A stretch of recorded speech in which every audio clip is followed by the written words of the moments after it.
ปั๊มลมแอร์แมน PDS 90 เก่านอกใช้งานน้อยครับประมาณ872ชั่วโมงนะฮะนี่เป็นเก่าญี่ปุ่นเดิมๆนะครับดูเครื่องฮะดูภายใน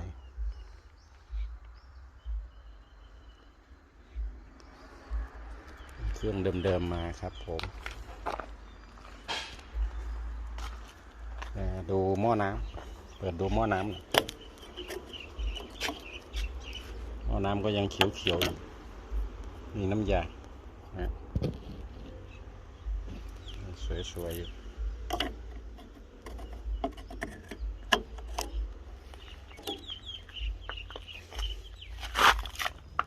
ดูเครื่อง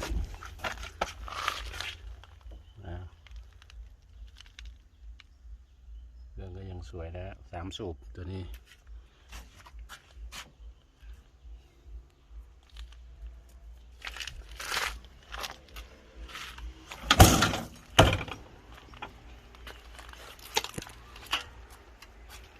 โดยรวมแล้วก็ยัง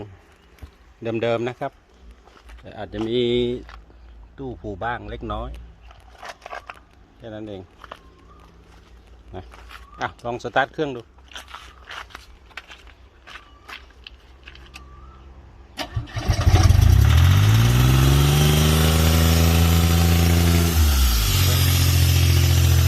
เครื่องติดง่ายนะฮะ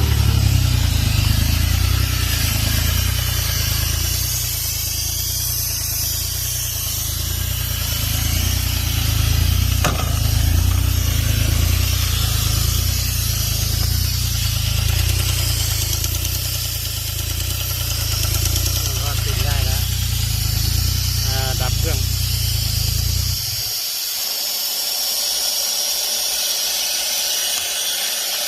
ดึงดับตัวนี้ใช้ดึงดับนะฮะ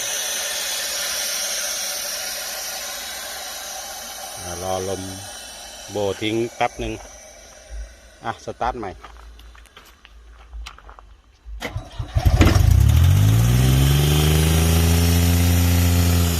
สตาร์ทง่ายนะตัวเลขก็ยังวิ่งปกติ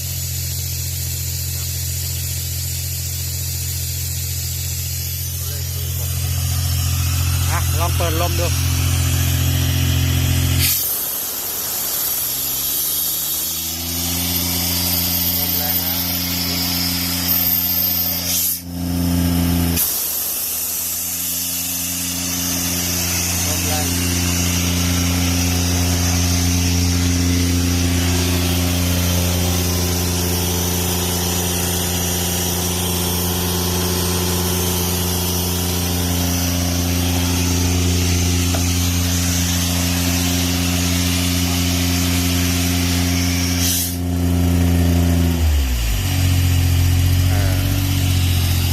ใช้งานได้ดีครับลมแรง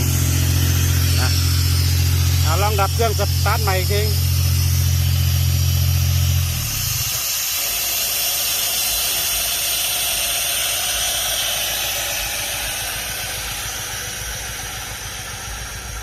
ลองสตาร์ทอีกที